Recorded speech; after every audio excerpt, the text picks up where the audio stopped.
جاءت به الأنبياء من أسرار ربانية.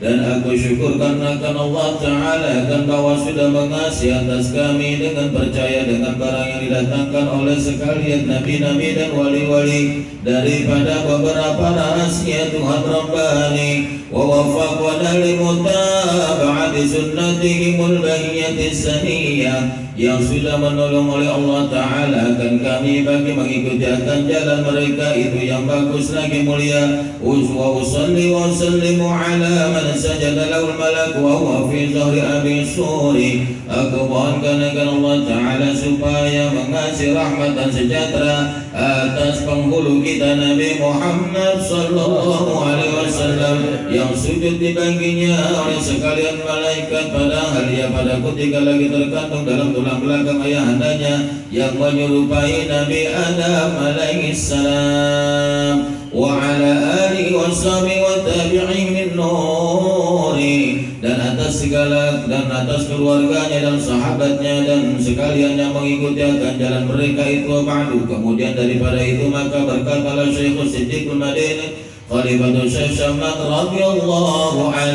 ketahui olehmu hai sekalian saudara-saudaraku, manakala aku mendengar atau melihat cerita manakib aulia, yakni kebagusan aulia turun beberapa rahmat, dan aku lihat pula beberapa murid-murid yang mengarang akan manakib gurunya dan dibacanya pada tiap-tiap tahun, yaitu pada hari wafat gurunya, serta membaca Quran dan bersedekah lagi serta orang banyak, maka sukalah aku mengerjakan seperti yang demikian sekedar pahamku yang bodoh.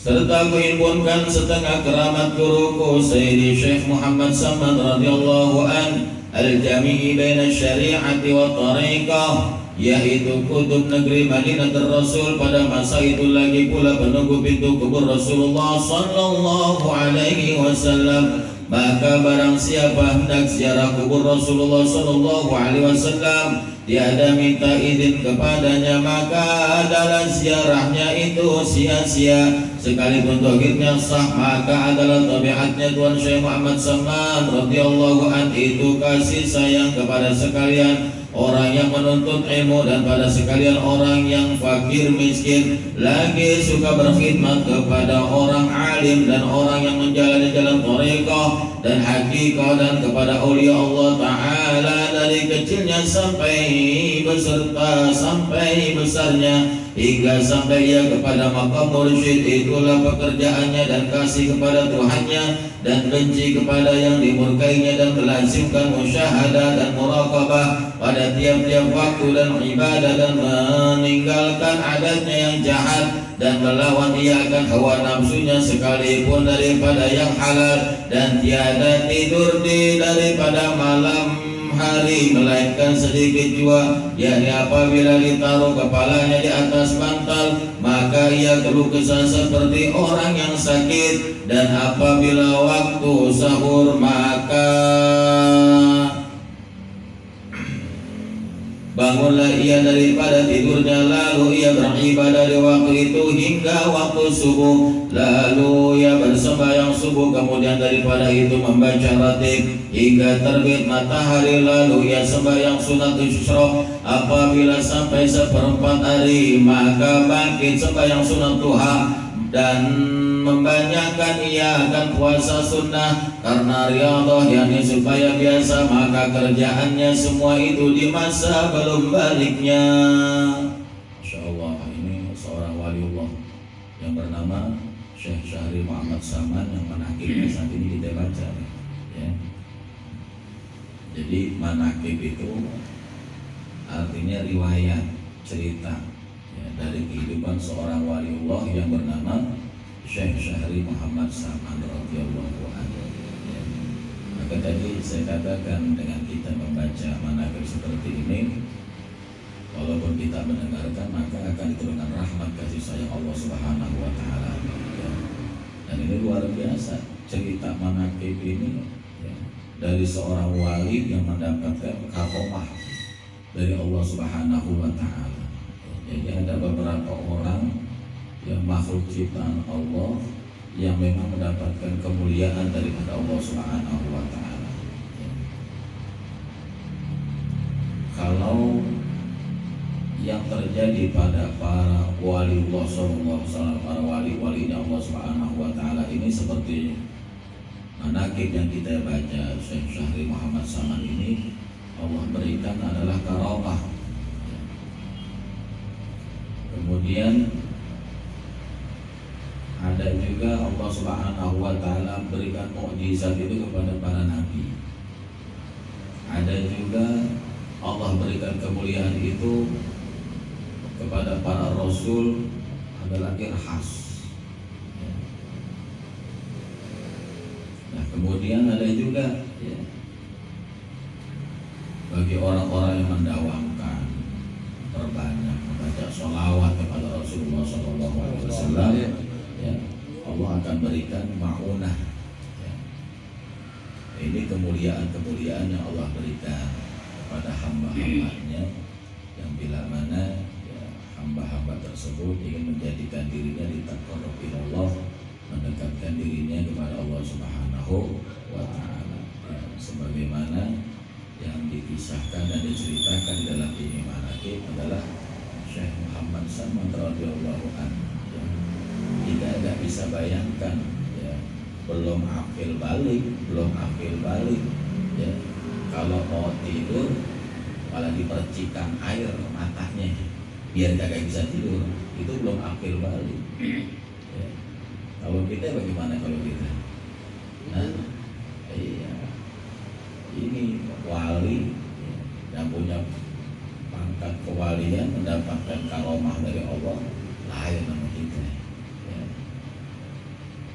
Kemudian membiasakan di masa belum baliknya itu dia puasa sunnah, membaca Al-Quran, membaca ratib, sholatul isya, sholat duha. Masya Allah, belum balik itu. Padahal amat yang belum balik kategorinya masih suci kan? Ini Masya Allah. Nah, kemudian syahdan di masa itulah ia disuruh makan oleh orang tuanya, akan makan di atas hidangan, maka disinggahnya oleh orang tuanya, maka tiada demikian itu, maka tiada diangkatnya tempat makanan itu, maka dilihatnya seperti belum dimakannya. Kemudian pergi orang tuanya kepada guru mengaji Quran, mengadukan kelakuan daripada Tuan Syekh Muhammad Saman radhiyallahu an. Katanya diberi makanan pada tiap-tiap hari, dan manakala ia sudah makan maka dilihat makanan seperti tiada dimakannya. Maka dijawab oleh gurunya, jangan engkau takut akan anakmu itu, dan janganlah syak, sebenar-benarnya anakmu itu adalah waliullah. Jadi ini ibunya Syekh Muhammad Saman. Kalau dia nyuruh anaknya makan,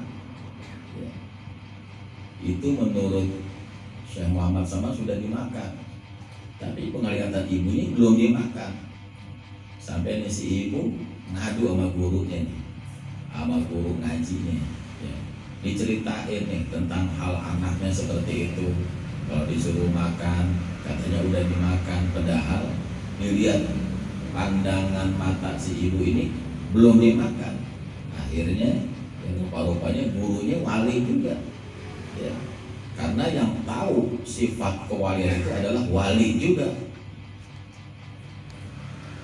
Maka ini guru daripada Tuan Syekh Muhammad Saman mengatakan, jangan engkau takut, jangan engkau syak, jangan engkau ragu, sebenar-benarnya, sesungguh-sungguhnya bahwa anakmu itu adalah waliullah.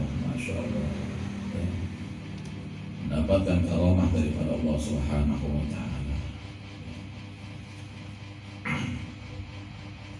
Dan lagi adalah ia pada ketika musim dingin, apabila ia tidur di atas tikar yang baik dan bantal, maka dilihat oleh orang tuanya akan Tuan Syekh Muhammad Saman radhiyallahu an mengambil akan air, kemudian dipercikan di atas tubuhnya sendiri, dan supaya tiada bisa tidur, dari dinginnya itu, dan lagi adalah ia tatkala orang tuanya memberi pakaian akan Tuan Syekh Muhammad Saman radhiyallahu an.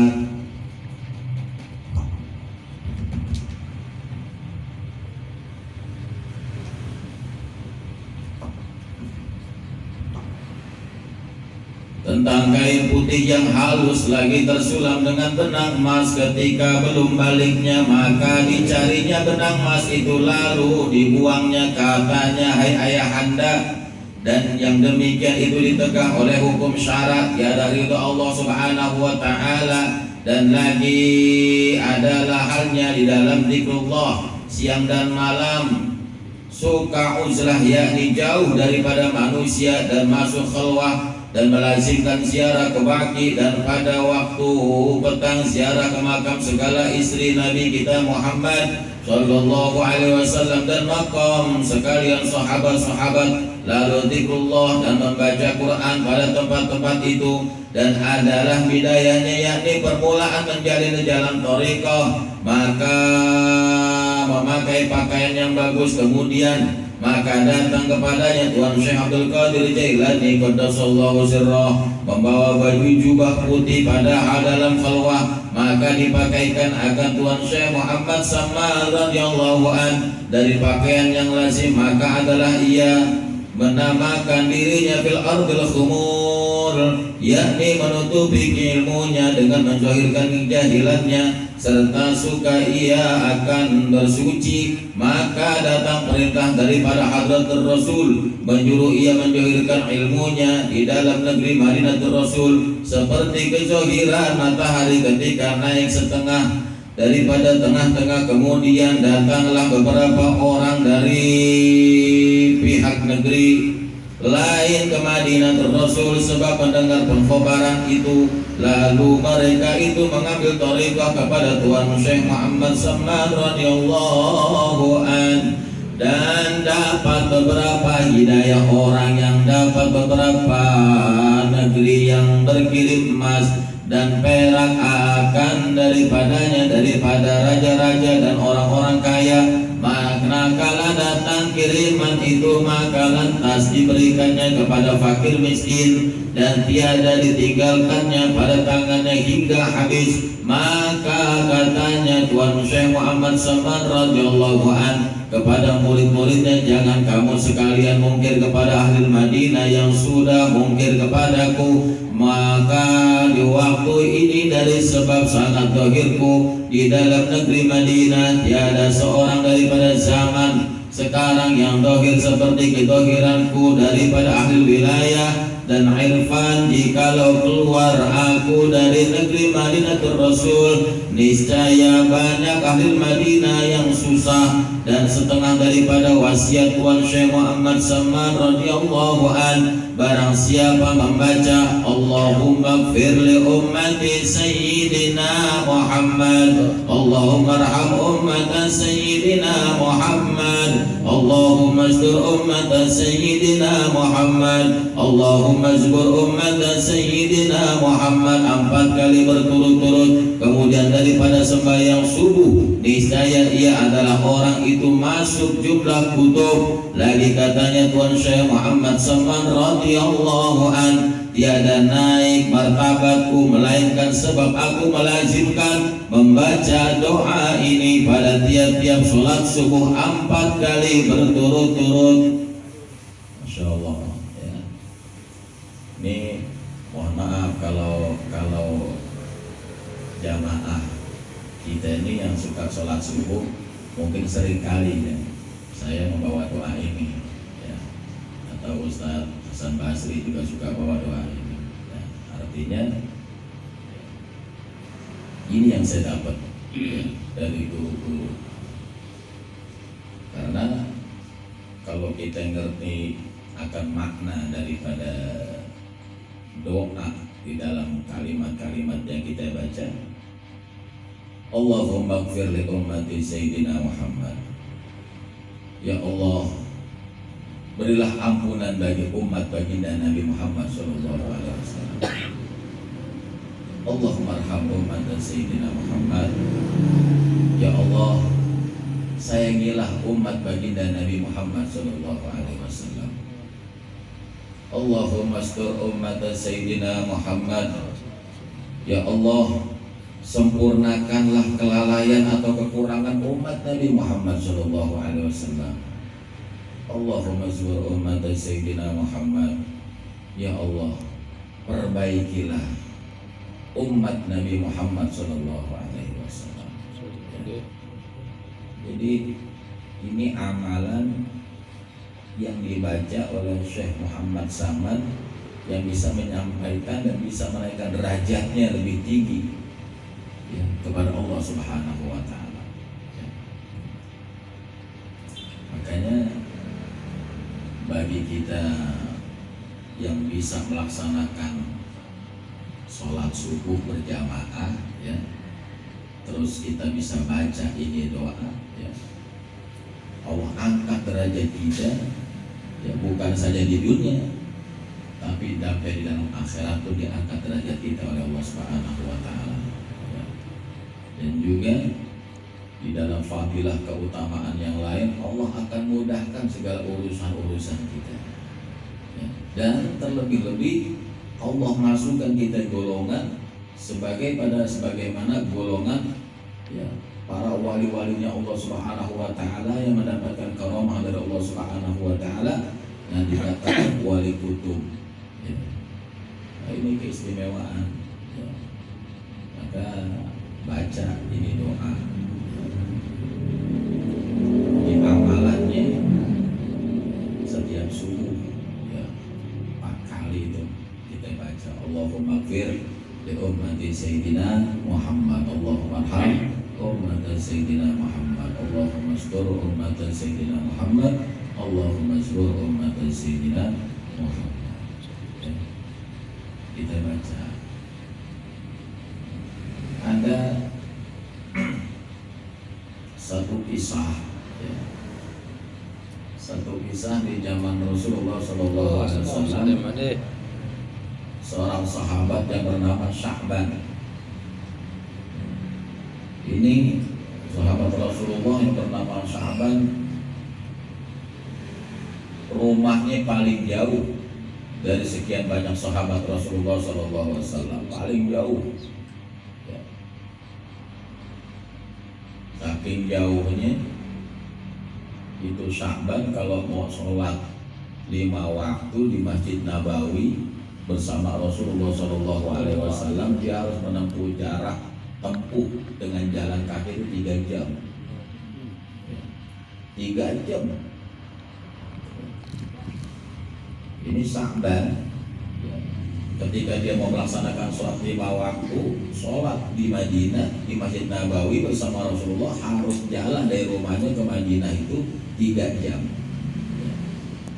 Dan itu gak pernah apa itu ya, dari zuhur, asar, maghrib, isya sampai subuh. Nah satu ketika ini sahabat kalau mau sholat subuh, berarti kalau subuh umpamanya taruh jam 4 subuh ya, yaitu jam 1 dari rumah udah berangkat tuh, 1 malam udah berangkat tuh. Nah sesampainya di Masjid Nabawi ini Sya'ban duduk ada di posisi paling pojok sebelah kanan.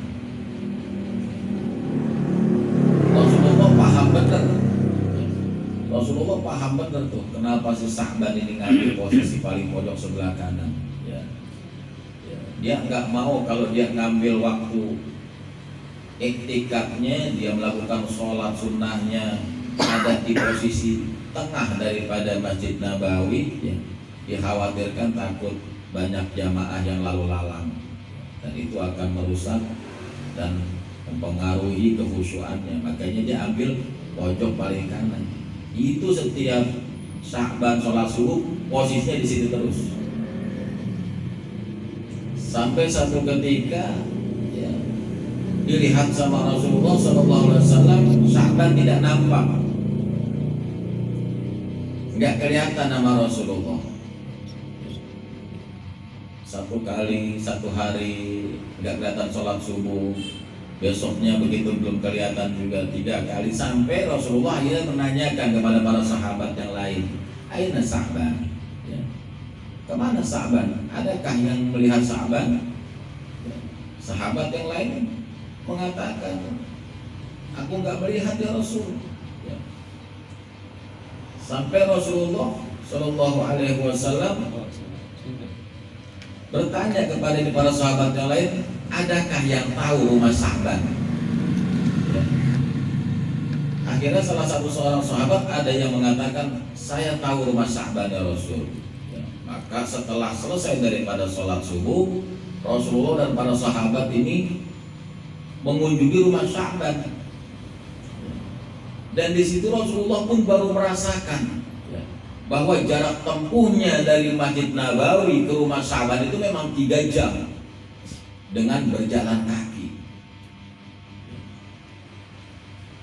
Ala kulli hal, sesampainya di rumah Sa'ban, Rasulullah mengetok pintu rumah Sa'ban dan saat itu dibuka oleh istrinya Sa'ban.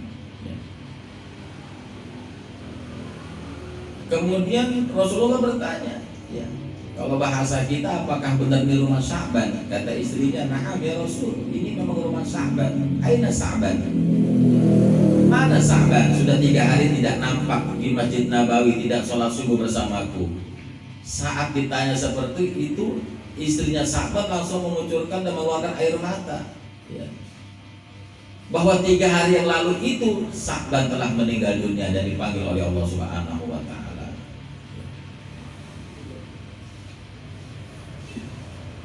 Terkejut Rasulullah SAW bersama para sahabat mendengar cerita dari sang istri bahwa Sa'ban ini telah dipanggil oleh Allah Subhanahu wa Ta'ala. Dan kemudian si istri ini memberitahukan ada hal yang menjadikan istri ini janggal. Kenapa? Karena di waktu nazaknya ini Sa'ban, waktu sakratul mautnya ini Sa'ban. Kalau kita kan berharap ketika kita nyawa kita dicabut, kita di lisan bisa mengucapkan nama Allah, nama Rasulullah, kan seperti itu, 2 kalimat syahadat, ya, atau talqin la ilaha illallah. Kita berharap seperti itu. Lisan kita itu pengennya, ya. Tapi saat itu ada hal yang janggal, wahai Rasul. Aku ingin bertanya kepadamu. Saat ini suamiku Sa'ban dicabut nyawanya oleh malaikat Israil, yang dia ucapkan, aduh, adakah yang lebih jauh lagi? Kalimat itu yang keluar. Maka Rasulullah tersenyum saat itu. Rasulullah tersenyum mendengar pertanyaan dari seorang istri yang menyaksikan saat ruhnya Sa'ban dicabut oleh Israil. Kalimatnya, aduh, adakah yang lebih jauh dari ini? Maka Rasulullah kasih tahu tamsilannya, bahwa sesungguhnya amal-amal perbuatan yang dilakukan oleh Sa'ban ketika dia sholat dari rumahnya menuju Masjid Nabawi dengan jarak yang begitu jauh, 1 langkahnya itu langkahnya Sa'ban saat dia mau sholat bersama aku, itu yaghfirul dzunub, diampunin oleh Allah Subhanahu wa Ta'ala. Dan Sa'ban pun sudah diperlihatkan amal perbuatannya oleh Allah Subhanahu wa Ta'ala. Dengan begitu ridhonya Allah Subhanahu wa Ta'ala, dan Sa'ban akan dimasukkan ke dalam surganya Allah Subhanahu wa Ta'ala. Makanya teriakannya, aduh, adakah yang lebih jauh daripada ini? Ini pelajaran Pak buat kita nih, ya. Tanya sama diri kita, Pak. Tanya sama diri kita. Saya juga nih bicara seperti ini, saya nasihatin diri saya juga, ya. Yang saya maksud, ya, rumah kita dekat banget sama Al-Badru, ya kan? Bahkan nempel sama Al-Badru, ya. Tapi tidak sedikit di antara kita yang rasanya berat buat datang ke Al-Badru untuk sholat berjamaah. Padahal dari setiap langkah kita itu diampuni oleh Allah Subhanahu wa Ta'ala. Makanya harus beri nikmat bagi kita ini jamaah yang musola Al-Badru yang memang bisa 5 waktunya kontinu berjamaah di musola Al-Badru ini satu nikmat yang sangat besar ya, yang Allah berikan kepada kita suatu kekuatan ya. Mungkin kita beranggapan pelesiran, jalan-jalan, tur yang jauh ke luar negeri kata kita. Ternyata Pak itu kalau menurut ahli sufi hal yang seperti itu masih dekat dibandingkan ya, diri kita buat datang sholat berjamaah ke musola atau ke masjid. Itu perasaan berat banget. Padahal rumah kita dekat, nempel ya. Kira-kira begitu apa enggak? Begitu enggak? Kenyataan sama diri kita seperti itu apa enggak? Nah ini pelajaran buat kita. Bagaimana seorang sahabat Rasulullah SAW, sahabat, ya, ternyata di akhir hayatnya dia punya kalam, dia punya perkataan. Adakah yang lebih jauh lagi? Udah 3 jam tuh Pak kalau dia mau sholat. Setiap dia mau sholat ke Nabawi 3 jam jalan. Dia balik lagi pulang berarti kan 6 jam. Ya. Nah kita sholat berjamaah kalau baru ya, kagak ada 3 jam buat jalan dari rumah kita masing-masing. Ya Allah, masih mau milih sholat sendirian di rumah. Terlebih-lebih naudzubillah min dzalik kalau kita ninggalin sholat ya. Jangan sampai ya. Nah, makanya ya, mudah-mudahan Allah berikan kekuatan sama kita ya untuk bisa kita melaksanakan sholat ya. Jangan kita tinggalin sholat ya. Saya pernah sampaikan tuh, satu waktu kita ninggalin sholat itu satu titik hitam nama kita di pintu neraka ya. Bagaimana kalau umpamanya 2 waktu, 3 waktu, bagaimana seumur hidup kita mati belum sempat taubat. Naudzubillah min Maka kita beruntung nih, kita yang dikasih kesehatan sama Allah Subhanahu wa Ta'ala. Mahal banget harganya itu kesehatan, mahal banget. Tanya sama saudara-saudara kita yang lagi diuji oleh Allah Subhanahu wa Ta'ala, diberikan penyakit, gimana rasanya dikasih penyakit ya kemungkinan ya, ketika Allah kasih ujian penyakit seperti itu, ada rasa-rasa pengen sholat, akan tetapi nggak ada daya kekuatan. Nah kita yang dikasih sehat ya, mudah-mudahan biar istiqomah, biar bisa kita melaksanakan ibadah sholatnya dengan baik sampai akhir hayat kita dalam keadaan husnul khatimah. Amin ya rabbal alamin. Maka ini saja ya, sekedar kita mengabulkan hajat daripada Sahibul Bait, membaca manaqib Syekh Muhammad Saman. Kalau kita baca sampai habis ya, ini nggak cukup kelar sampai jam 10.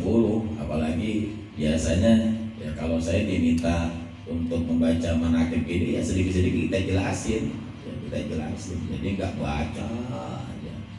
Jadi tujuannya apa biar kita paham. Nah, pada intinya manaqib ini adalah cerita seorang wali yang memang ya, dia punya tingkatan ibadah sungguh amat luar biasa dan mendapatkan karomah daripada Allah Subhanahu wa Ta'ala.